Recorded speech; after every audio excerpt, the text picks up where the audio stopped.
அருட்பெரும் ஜோதி அருட்பெரும் ஜோதி தனிப்பெரும் கருணை அருட்பெரும் ஜோதி உண்படா உடம்பும் குறைபடா மனமும் பொய்படா ஒழுக்கமும் பொருந்தி கண்படாத இரவும் பகலும் நின்றனையே கருத்துள் வைத்தேற்றதற்கு செய்தேன். உண்பனே எனினும் உடுப்பனே எனினும் உலகரை நம்பிலேன். நண்பனே நலம் சார் பண்பனே நம்பினேன் உரையே. உண்பனே எனினும் உடுப்பனே எனினும் உலகரை நம்பிலேன். எனது நண்பனே நலம் சார் பண்பனே நம்பினேன் உனையே. கைவிடேல் இணையே. ஓம் பெரியோர்களே, நம்பிக்கைன்னு என்னன்னு இப்போ பேச போகிறோம். நாங்கள் பேசுகிற தலைப்பு நம்பிக்கை. நமக்கு 2 கை இருக்கு. மனிதனாக பிறந்தவங்க எல்லாருக்கும் 2 கை இருக்கு. விலங்குகளுக்கு கை இல்லை, ஆனால் குரங்குக்கு மட்டும் கை இருக்கு. கை செய்ய வேலையும் செய்யும், கால் செய்ய வேலையும் குரங்கு செய்யும்.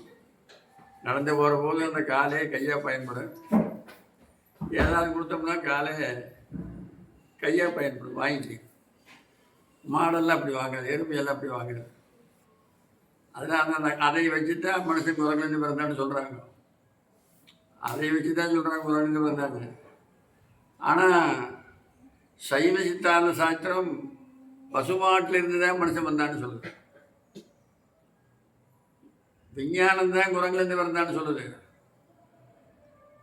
சைவ சித்தாந்த சாஸ்திரம் என்ன சொல்லுதுன்னா, பசுமாடாக பிறந்தா பால், தயிர், நெய், கோமயம், கோசலம். கோமயம்னு என்ன? உத்தர சொல்ல மாட்டேங்கிறீங்க. கோமயம்னா சாணம், கோஜலம்னா நீர். இந்த 5 இறைவனுக்கு அபிஷேகத்துக்கு பயன்படுது. வேற எந்த விலங்கிலிருந்து வர பொருளும் இந்த 5 போய் பசு. அதுபோக எருமை கறக்குது, அப்புறம் ஆடு கறக்குது, அப்புறம் இன்னும் எத்தனையோ ஜீவனெல்லாம் பால் கொடுக்குது. ஆனால் அதெல்லாம் இறைவனுடைய அபிஷேகத்துக்கு போகாது. பசுமாட்டினுடைய பால் மட்டும்தான் போகணும். அது நாட்டு பசுனுடைய மாடு மட்டும்தான் ரொம்ப சிறப்பு, நாட்டு பசு. அதனால தான் அந்த 5 இறைவனுக்கு கொடுக்கறதுனால ஆனைந்தும் ஐமுகனுக்கு அபிஷேக புண்ணியத்தால் ஆணுருவம் நீங்கும். ஆண்னா பசு, அதனால ஆணுருவம் நீங்கும். ஆணுருவம் நீங்கி போயிருக்கு. ஆண்னா பசுமாடு. ஆணுருவம் நீங்குதலும் அளவில் சிவ புண்ணியத்தால் மானிடராய் இங்கே வரும். அந்த ஆணுருவம் நீங்கின உடனே அளவில்லாத சிவபுண்ணியம் செஞ்சதில்ல. சிவபெருமானுக்கு 5 கொடுத்ததில்ல. 5 மட்டும் அவங்களுக்கு அதுக்கு மேலேயும் கொடுக்குது. பசுமாட்டிலேருந்து கோரோசனைன்னு எடுக்கிறாங்க, சாமி அபிஷேகத்துக்கு பயன்படுது. அப்புறம் பசுமானுடைய தோல், தவில், மிருதங்கம், வாத்தியம், என்னென்ன வாத்தியம் அத்தனை தோல் பயன்படுது. கொம்பும் ஊதுறாங்க, கொம்பு பயன்படுது. இத்தனையே பசுமாட்டினுடைய ஒரு இறைவனுக்கு அது பயன்படுறதுனால தான் அந்த ஆணுருவம் நீங்குதலும் அளவில் சிவ புண்ணியத்தால் மானிடராய் இங்கன்னு வரும் அப்படின்னு சொல்கிறாங்க. அதுபோல் இன்றைக்கி நாங்கள் பேசுகிறது எதை பற்றி பேசுகிறோம்னா நம்பிக்கை அப்படிங்கிறத பற்றி பேசுகிறோம். நம்பிக்கை நமக்கு இல்லைன்னா நீ எத்தனை வழிபாடு செஞ்சாலும் பிரயோசனம் இல்லை. முழுமையாக நம்பணும். முழுமையாக நம்பணும்னா இறைவன் நம்மளை கைவிட மாட்டார். வள்ளலார் சொல்கிறாரு, உண்பனே எனினும் உடுப்பனே எனினும் உலகரை நம்பிலேன். இந்த உலகத்தில் இல்லாத நான் யாரையும் நம்பலை, உன்னையை மட்டும்தான் நம்புகிறேன். நம்பினேன் உன்னையே, கைவிடேன் எனையே. கைவிடாதேன்னு சொல்கிறார். காந்தியடிகள் சொல்கிறாரு, நம்பிக்கைதான் புயலாக கொந்தளிக்கின்ற கடலை கடக்க உதவுகிறது. இந்த நம்பிக்கை வேறு எதுவும் இல்லை. நமது உள்ளத்தில் கடவுள் இருக்கிறார். நமக்குள்ள கடவுள் இருக்கிறாருங்கிற எண்ணம் வரும் நமக்கு. கோயிலில் தான் இருக்கிறாருன்னு நினைக்கக்கூடாது. கோயில் இருக்கிறது அது குறி. கோயில் இருக்கிறதே ஒரு குறியீடு. அந்த உண்மை அந்த கோயில் இருக்கிறது நமக்கு நமக்காக கற்பிக்கப்பட்ட உருவம். ஆனால் உண்மையான கடவுள் நமக்குள் இருக்கிறார். நமது உள்ளத்தில் கடவுள் இருக்கிறார் என்கின்ற ஜீவ உணர்ச்சி தான் அந்த நம்பிக்கை அப்படின்னார். ஒருத்தன் கடற்கரையில் உட்கார்ந்துருந்தான். கடற்கரையில் ஒரு சாமியார் ஒருத்தர் போனார். ஏன்டா உட்காந்துன்னு கேட்டார். கடலை கடற்கரைக்கு உட்காந்துக்கிறேன்னு சொன்னார். அப்புறம் ஒரு 2 மாதம் கழிச்சு போனார். அங்கேயே உட்காந்துருந்தான். ஏன்டா உட்காந்துக்கிறேன்னு கேட்டார். கடலை கடற்கரைக்கு உட்காந்துக்கிறேன்னா. அப்புறம் ஒரு 6 மாதம் கழிச்சு போனார். அப்புறம் கடற்கரைக்கு உட்காந்து, இது என்னடா அது, எப்போ வந்து கேட்டாலும் கடலை கடற்கரைக்கு உட்காந்துக்கிறேன், இது எப்படா கிடக்கிறது? எவ்வளோ ஓடணும்னு நினச்சிட்டே தூங்கினான். 1 மணிக்கு 10 மைல் தூரம் நான் ஓடணும் அப்படின்னு நினச்சிட்டு தூங்குறான். தூங்கிட்டே இருக்கிறான், நினச்சிட்டே இருக்கிறான் ஓடணும்னு. ஓட உண்ணியே உறங்குகின்றவன் போல் திருநாவுக்கரசர் பாடுறாரு. ஓட எண்ணியே உறங்குகின்றவன் அப்படின்னு பாடுறாரு. அதுபோல் அந்த நம்பிக்கை தான் நமக்கு கை கொடுக்கும். அதனால தான் மகாத்மா காந்தி நமது உள்ளத்தில் கடவுள் இருக்கிறார் என்ற ஜீவ உணர்ச்சி தான் அந்த நம்பிக்கையினார். உடனே அப்புறம் அவர் என்ன சொன்னார், நான் ஒரு வழி சொல்கிறேன் கடலை கடக்கிறதுக்கு. எனக்கு ஒரு மந்திரம் தெரியும், அந்த மந்திரத்தை உனக்கு கொடுக்குறேன், அதை கிழிச்சுட்டேன்னு சரினா நீ கடலை கடக்கலாம்னாரு. இது மாதிரி வேஷ்டி எடுத்து கண்ணை மூடுறான்னாரு. கண்ணை மூடிட்டான். கண்ணை மூடிட்டு அது எனத்தவங்க எடுத்து போய் தூக்கி கட்டினார். இப்படி ஏடு முடிவு போட்டு விட்டு வரேன் அப்படின்னாரு. வருகிறான். அப்போ இத்தனை நாளாக இந்த மந்திரம் தெரியலையே நமக்கு, இதுக்குள்ளே இருக்குதுடா நீ பறக்கிற மந்திரம் அப்படின்னாரு. அவன் பாட்டு சும்மா காற்று மின்னல் வேகத்தில் போகிறான். கடலை தாண்டான். கடலை தாண்டுற கடலுக்கு அது பறந்து போகிறான். கடல் 2000 மைல், அதில் இன்னொரு 100 மைல் தான் பாக்கி. அப்போவே அவுத்து பார்க்கலாமான்னு நினச்சான். 2000 அந்த அப்புறம் போயிட்டு அவுத்துக்கலாம் அப்படின்னு நினச்சி அப்புறம் ஒரு 50 மைல் போனான். அதுக்கு மேலே அவனால் போக முடியல. அவுத்துத்தான் பார்த்தா ஆகணும்னு முடிவு பண்ணுறான். அப்புறம் இன்னொரு 50 மைல் இருக்குது. அப்புறம் ஒரு 25 மைல் போனான். இன்னும் 25 மைல் தான் இருக்குது. இனிமேல் நம்மளால் ஒன்று பொறுக்கவே முடியாது, இப்போ ஏற்பட்ட மந்திரம் நமக்கு தெரியாமல் போச்சே அப்படின்னு சொல்லி அவுத்து பார்த்தான். அவுத்து பார்த்தாலும் கடல் கிடைக்காது, கிழிஞ்சல் ஒன்றுங்குது. கிழிஞ்சல் தெரியாது, கடற்கரையில் இருக்குது. அந்த கிழிஞ்சல் வச்சு கட்டி விட்டுருக்கிறாரு, வேற ஒன்றும் இல்லை. அப்போ அவன் பறந்ததுக்கு காரணம் என்ன? நம்பிக்கை. முழுமையாக நாம் பறக்கக்கூடிய மந்திரம் இதுக்குள்ளே இருக்குதுன்னு முழுசாக நம்பினான். அதனால தான் அவன் பறந்தான். அந்த 25 மைலுக்கு போது அவுத்து பார்த்தவன் கிழிஞ்சிருந்துருப்பார். தொப்புன்னு அதே இடத்துக்காக விழுந்துட்டான். இது என்னடா இது, நாம் மிதிச்சு கிழிஞ்சலுக்கு கொடுக்குது, இது தெரியாமல் நான் இத்தனை நாளைந்திருக்கிறோம் அப்படின்னு நினச்ச மாதிரி கீழே விழுந்துட்டான்.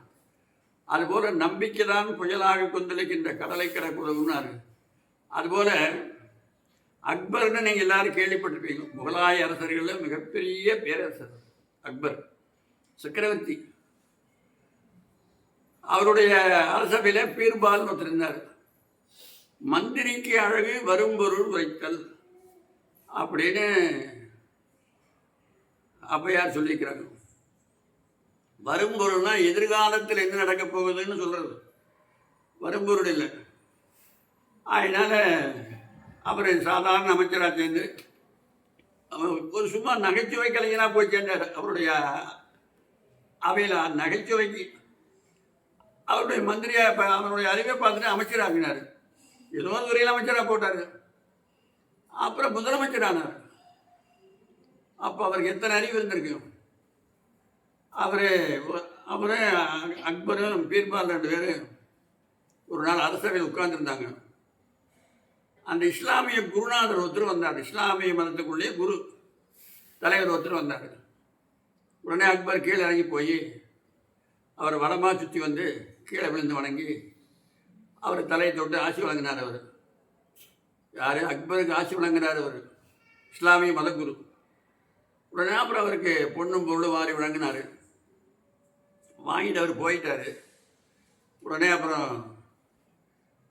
அக்பர் கேட்குறார் பீர்பால் கிட்ட, எங்களுடைய மதத்தில் எங்களுடைய மத குருமார்கள் இருக்கிறாங்க, அவர்கள் வந்து இறைவனுடைய அருள் பரிபூர்ணமாக பெற்றவங்க, அவ என்ன சொன்னாலும் அது பலிக்கும், என்ன நாம் என்ன நினைக்கிறோமோ அதை நிறைவேற்றி வைப்பாங்க அப்படின்னு சொன்னார். அதுக்கு பீர்பால் சொன்னார், எங்கள் மதத்திலே அது மாதிரி அடியார்கள் இருக்கிறாங்க, ஆனால் எங்கள் மதத்தில் அடியார்களை மட்டுமே நம்ப மாட்டாங்க, இறைவனை தான் முதல்ல நம்புவாங்க. என்ன வேணுமோ அதை இறைவன்கிட்ட முறையிடுவாங்க. இறைவன்கிட்ட முறையிட்டு நடைபெறாத போது அடியாள்கிட்ட போவாங்க. எங்கள் மதத்துலேயும் இருக்குது, உங்கள் மதத்துலேயும் இருக்குது அப்படின்னாரு. இதுக்கு பீர்பால் சொல்கிறாரு, இதெல்லாம் ஒரு நம்பிக்கையின் அடிப்படையில் தான் நடக்குது.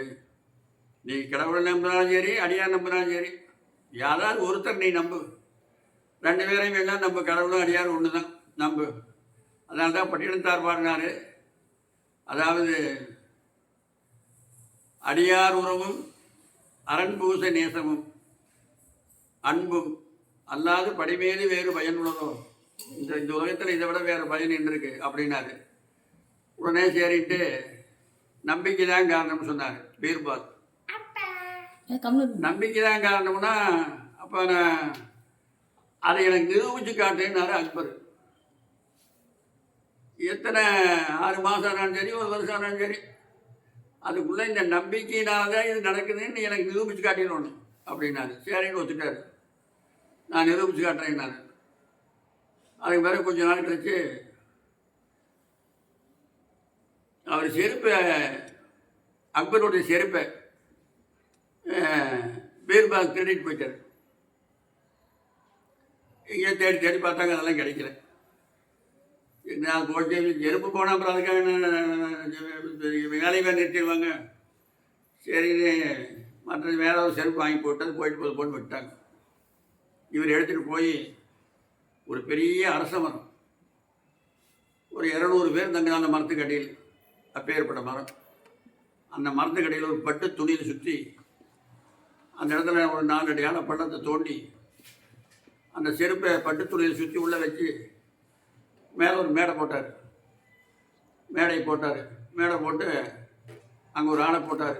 டேய், விபூதி பூசுகிற ஆள் வந்தால் விபூதி கொடு, நாமம் போடுற ஆள் வந்தால் நாமம் கொடு, நாமம் போட்டு விடு, இஸ்லாமியர்கள் வந்தால் சாம்பிராணி போக போடு, யார் எந்த மதத்துக்கு உரியவர்கள் வராங்களோ அந்த மதத்துக்குள்ள வழிபாடு இங்கே நடக்கணும் அப்படின்னு சொல்லிக்கிறாரு. உடனே இஸ்லாமியர்கள் வந்தாங்கன்னா எப்படி கை நீட்டி வணங்கினாங்கன்னா சாம்பிராணி போக போட்டு ஆசி வழங்கினாரு. கிறிஸ்தவர்கள் வந்தாங்கன்னா அவங்களுக்கு கூட வழிபாட்டு முறையை சொல்லி விடுறாரு. இது சைவம் போனான்னா விபூதி கொடுக்குறாரு. திருமாலடியார்கள் போனால் நாம் போட்டு விடுறாரு. எல்லா வழிபாடும் செய்கிறாங்க. அவங்க வந்து என்ன நினச்சி வேண்டிட்டு போகிறாங்களோ அத்தனை காரியம் நிறைவேறுது. இதில் மிகப்பெரிய ஒரு மகானம் வந்திருக்கிறாரு. நீங்கள் என்ன காரியம் நினைக்கிறீங்களோ உங்கள் பொண்ணுக்கு நான் அடுத்த மாதம் கல்யாணம் நினச்சி வேண்டிட்டு அடுத்த மாதம் மாப்பிள்ளை தேடி வருது அப்படின்னா தேடி வந்துடுறாங்க. கல்யாணம் நடக்குது, காலம் நடக்குது, எல்லா வேலையும் வீடு வாங்கணும்னு நினச்சா வீடு நடக்குது, எல்லாம் நடக்குது. அப்படியே அந்த காரியம் நிறைவேறின வந்து பொண்ணையும் பொருளையும் கொட்டுறாங்க. ஏராளமாக கூட்டம் தகுந்த விட்டு ஏராளமாக வந்துடுது. அப்புறம் இன்னும் ஒரு நாள் என்ன பீர்பால், ஏதோ நம்ம ஊருக்கு பக்கத்தில் ஒரு சாமியாருடைய சமாதி இருக்குதாமா, ஏராளமான கூட்டம் வருது அப்படின்னு சொல்கிறாங்க, வாங்க நாமளும் போய் பார்த்துக்கலாம் அப்படின்ட்டு அரசரை கூட்டி போனாங்க. கூட்டி போயாச்சு. இதில் எத்தனையோ இது வரைக்கும் ஏராளமான பேருடைய காரியம் நிறைவேறி அந்த பொண்ணையும் பொருளையும் வைரத்தையும் மாணிக்கத்தையும் பாருங்க எத்தனை ஒட்டி வச்சுக்கிறாங்க பாருங்க அப்படிங்கிறாங்க. ஏ அப்பா அப்படின்னு சொல்கிறேன். அரசர் கீழே வந்து கும்பிட்றாரு. உடனே பீர்பால் கும்பிட்டாரு. அப்புறம் சரி, நான் என்ன கேட்டேன், நீ என்ன சொல்கிறேன், நம்பிக்கையினுடைய அடிப்படையில் தான் அனைத்தும் நடக்குதுன்னு நான் சொன்னேன். கொஞ்ச நேரம் நின்றுங்கன்னாரு. கொஞ்ச நேரம் நின்றுட்டார். அங்கேயே நின்னார். அங்கே இருக்கிற 4 ஆளை கூப்பிட்டு, டேய் இங்கே வாங்கடானார். வந்தான். இந்த மேடை இடைக்கிறானார். ஐயோ வேண்டாங்க, இது பெரிய மகானுடைய சமாதி சொன்னீங்க, நீ பேசாமல் நான் இடிக்கணும், உள்ள இருக்கிற மகான வெளியே எடுக்கணும் அப்படின்னாரு. உடனே அவரை மேலே இடித்தாங்க. மேலே இடித்து உள்ளே இருந்து ஒரு பட்டு துணியால் சுத்தப்பட்ட மூட்டையை எடுத்துகிட்டு வந்து உள்ளே எதை இருந்தாலும் கொண்டு வந்து அரசருக்கு காணிக்க கூட பண்ணார். உடனே அரசர் அங்கேயே இருக்கிறார், அதுக்கப்புறம் அங்கேயே இருக்கிறாரு. உடனே நான் கை போட்டு பேர வச்சுட்டாங்க. அந்த உள்ளே இருந்த மூட்டையை எடுத்துகிட்டு வந்து அதுக்கு முன்னால் இதுதாங்க மகா இதுக்குள்ளே இருந்தவர் அப்படி சொல்லி கொடுத்தாங்க. நான் அரசராவது பார்த்தாரு. அவருடைய செருப்பு தான் அதுக்குள்ளே இருக்குது. அரசே, நம்பிக்கையினால தான் எல்லாம் நடக்கிறதுன்னு சொன்னேன். நீங்களும் இங்கிட்டு விழுந்து கும்பிட்டீங்க, நானும் விழுந்து கும்பிட்டேன். இந்த வழியில் போகிறவங்க எல்லாம் கும்பிட்டாதவங்க அப்புறம் காரியத்தை நிறைவேற்றிட்டான். அப்போ நம்பிக்கை தான் புயலாக கொந்தளிக்கின்ற கடலை கடக்க உதவுகிறது. இந்த நம்பிக்கை வேறு எதுவும் இல்லை. நமது உள்ளத்தில் கடவுள் இருக்கிறார் என்கின்ற நம்பிக்கை தான் இந்த நம்பிக்கையினார். இப்போ இன்னொன்று சொல்கிறேன், கிழங்கு எல்லாரும் புரியாத சோன்னா நாய் வருது, மியா மியா மியா மியா மியானா பூனை வருது, காக்கா காக்கா காக்கான்னா காக்கா வருது. ஒரு பையனை பேச சொல்லி போனா திரும்பி பார்க்குறான். இப்போ இது சோனா நாய் வருது, மியானா பூனை வருது, கானா காக்கா வருது, நம்பரையா இல்லையா? மியானா பூனை வரும்னு நினச்சி நீ நம்பித்தானே சொல்கிற, அதனால தானே அது வருது. அதுபோல் கடவுளே கடவுள் வரமாட்டாரா? நீ நம்பிக்கையோடு சொன்னா தானே வருவார். கடவுளை நம்பணுமே. நம்பிக்கையில் நம்ம பண்ணப்போ பரிபூர்ணமாக நம்பித்தாங்க பஸ்காரனுக்கு காசை கொடுத்து டிக்கெட் மேலே ஏறி உட்காரோம். இவன் நிச்சயமாக நம்மளை கொண்டு போய் சென்னையில் இறக்கி விடுவான்னு நினச்சி தானே காசு கொடுத்துருக்கணும். அவன் புளிமரத்தில் மோதுவான்னு உங்களுக்கு தெரியுமா? இல்லாட்டி சென்னையில் கொண்டு விட்டாட்டேன்னா காசு கொடுப்பேன்னு உன்னை ஏற்றுவான். அவன் நான் சென்னை போகணும், சென்னையில் கொண்டு என்னை இறக்கி விட்டாட்டும் காசு கொடுப்பானே ஏற்றுவானா? எந்த வக்கீல்கிட்ட வாங்க போய் என் கேஸ் ஜெயிச்சா பணம் கொடுக்குறேன், அவங்க கேஸ் எடுப்பானா? நம்பி தானே கொடுக்குறேன். என் பிள்ளைக்கு நோய் தீர்ந்து போன பணம் கொடுக்குறேன்னா எந்த டாக்டராக ஒன்று எடுத்துக்குவானா? கடவுள்கிட்ட மட்டும்தான் வந்து முட்டை அடிக்கிறேங்கிறது. நான் 1.25 ரூபா காணிக்க போடுறேன், நம்ம உடம்பும் சரியாக போனான். டாக்டர் 1.25 ரூபாய்க்கு வைத்தியம் பார்த்தாரு. கடவுளை நம்புறது நம்பிக்கை வேணும். நம்பிக்கை தான் புயலாக கொந்தளிக்கின்ற கடலை கடக்க உதவுனார். அதனால நம்பிக்கை ஒன்று தான். பரிபூர்ணமாக அற்பெருஞ்சோதி ஆண்டவர் நமக்குள்ளே இருக்கிறார் அப்படிங்கிற நம்பிக்கை நமக்கு வரணும். அந்த நம்பிக்கை வெளியே எங்கேயும் இல்லை. ஒருத்தன் ரயிலில் போனான். ஒரு பணக்காரன் ஒருத்தன் வந்து பக்கத்தில் உட்கார்ந்தான். பணக்காரன் பூரா பட்டு அறைய கட்டிக்கிறான். பக்கத்தில் தேட போய் உட்கார்ந்தான். அந்த பணக்காரர் 1000 ரூபா நோட்டு,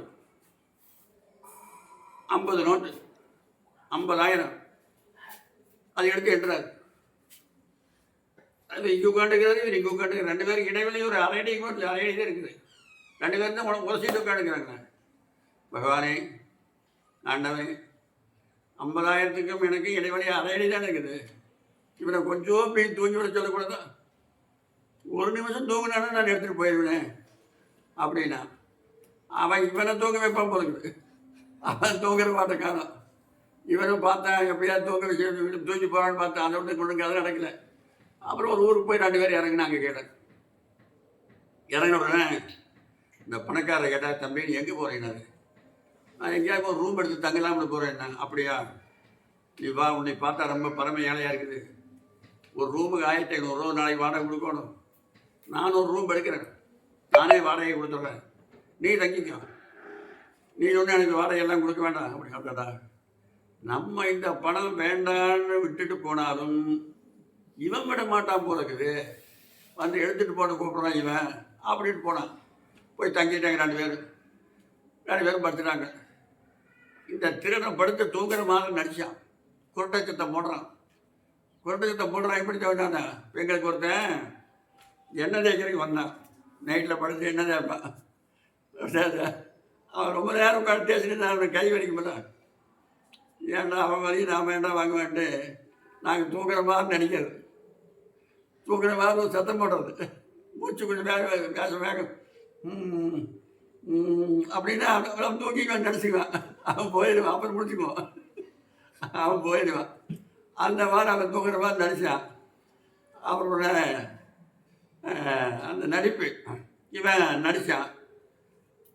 அவர் தூங்கிட்டார். யாரே பணக்காரன் தூங்கிட்டார். இவன் எந்திரிச்சு போய் தேடுறான். சூட் கேஸ் திறந்து பார்த்தா பணத்தை காணும். அவர் சட்டை கட்டி மாட்டிருந்தார். அதை பார்த்தா அதுலேயும் பணத்தை காணும். என்னென்னு எங்கெங்கே தேடுறதுமா அந்த ரூம் பூரா தேடி பார்த்தா பணம் கிடைக்கும். வெடி வரைக்கும் தேடுறதான் வேலையை அவனுக்கு. பணத்தை எடுக்கலை. அடுத்த நாள் காலையில் அவர் 5 மணிக்கு எந்திரிச்சு உட்கார்ந்தாரு. அதுக்கு மாதிரி இவனை எந்திரிச்சா பணத்தை எடுத்து எண்ணிக்கிறான். அடப்பா, இப்போ இதை எங்கடா வச்ச பணத்தை கிடைச்சிருந்தா நான் தூரத்துக்கு போயிருப்பேன் என்றையா அப்படின்ட்டு அன்னைக்கு 2 பேர் போனாங்க. அடுத்த நாள் போய் அதே மாதிரி இறங்கினாங்க. அடுத்த நாள் கூட தங்கிட்டான். அடுத்த நாளும் தேடினான். அடுத்த நாள் அவனை பெரட்டி போட்டு அவன் பெட்டுக்குள்ளெல்லாம் தானே பார்க்குறான். அவன் உடம்பெல்லாம் பிடிச்சி தலையை பார்க்குறான். உள்ள ஆப்ரேஷன் பண்ணி உள்ளே வச்சுருப்பானான்னு பார்க்குறான். எங்கேயுமே பணத்தை காணலாம். தலையெல்லாம் போட்டு புரண்டி பார்க்குறான். ஏன்னா பணத்தை எங்கே வச்சாலும் சொல்லிட்டு 3வது நாள் சொல்லிட்டு பணத்தை எண்ணிக்கிறாரு. அப்படின்னு அப்புறம் அவன் கேட்டான், ஐயா பெரியவரே, நான் நல்லவன், நீங்கள் தூங்கிட்டீங்க அசந்து. நான் விடிய தூங்காமல் உங்கள் பணத்தை பாதுகாத்துட்டேன். நான் தூங்கிட்டேன்னா உங்கள் பணத்தை நான் தூக்கிட்டு போயிருப்பான் அப்படின்னாரு. ஏன்ப்பா கேட்குறீங்க? இல்லை, இந்த 50,000 ரூபா பணத்தை வச்சுட்டு நீங்கள் இப்படி தூங்குறீங்களே, நியாயமாக இருக்குது. என் தூக்கத்தை 3 நாளாக கெடுத்தீங்க அப்படின்னா, ஏன்டா நீ தூங்க வேண்டியதானே? இல்லை, உங்கள் பணத்தை நான் ரெடி பண்ண வேணும் பண்ணுறது. உங்கள் சரியே, இந்த 3 நாளாக நீங்கள் பணத்தை எங்கே வச்சீங்கன்னு கேட்டான். அவங்ககிட்ட உண்மையை கறக்கணும்னு அப்போ தான் அவனுக்கு தெரியும். அதுக்காக உடனே அவர் சொன்னார், தம்பி, யாரும் வரலன்னா நான் அதை பற்றி கவலைப்பட மாட்டேன். என் கூட யாராவது வந்தாங்கன்னா கொஞ்சம் ஜாக்கிரதையாக இருப்பேன் அப்படின்னாரு. ஜாக்கிரதையாக இருந்தீங்க, எங்கே வச்சுன்னு கேட்டான். இந்த 3 நாளாக பணத்தை தலையாரி இங்கே வச்சுருந்தேன்.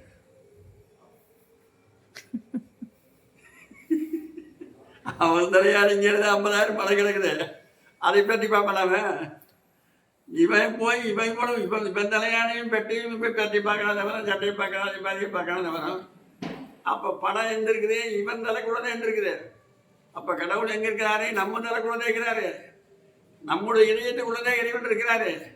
அதை விட்டுட்டு நாம இருக்கும் இடத்தை விட்டு இல்லாத இடத்தை எங்கெங்கோ அலைகின்றார் அப்படின்னு கண்ணதாசன் பாடுறாரு. இருக்கிற இடத்தை விட்டு இல்லாத இடத்தையெல்லாம் போய் தேடி கிடக்கிறீங்க கோபாலி பசங்களை அப்படின்னு பட்டினத்தார் பாடுறாரு, அருணகிரிநாதர் பாடுறாரு. அதனால அவ்வூர் திருநாள் என்று 6 ஊராய் அலைகின்ற ஊராக அலைகின்ற ஊமர்கள் அப்படிங்கிறார் பட்டினத்தார். அந்த ஊரில் திருவிழா, இந்த ஊரில் திருவிழா, அங்கே திருவிழா, இங்கே திருவிழா, ஏன்டா அழைச்சி கிடக்கிறீங்க? உங்கள் கடவுள் உங்களுக்குள்ள தான் இருக்கிறார், தேடி பிடிக்கிறா அப்படிங்கிறாரு. அதுபோல் நமக்கு நம்பிக்கை ஒன்று வந்தால் தான் ஆண்டவனுடைய அருள் அடைய முடியும். அதனால் ஆறுமுகம் கொண்ட ஐயா, உன்னையே நம்பினேன் கைவிடேன் இணையே அருணகிரிநாதர் கேட்குறாரு. வள்ளலார் சொல்கிற இடத்துல, அடுத்தவர் மயங்கி மதித்திட நினைத்தேன், அடிக்கடி பொய்களே புனைந்து எடுத்தெடுத்துரைத்தே, எனக்கில்லை நிகரின்றி இகழ்ந்தனன், கொடுத்தவர் தமையே மிக உபசரித்தேன், கொடாதவர் தமை இகழ்ந்துரைத்தேன், நடுத்தயவு அறியேன் என்னினும் உன்னையே நம்பினேன் கைவிடேன் இணையே. எல்லாரும் சுகமாக இருக்காங்க.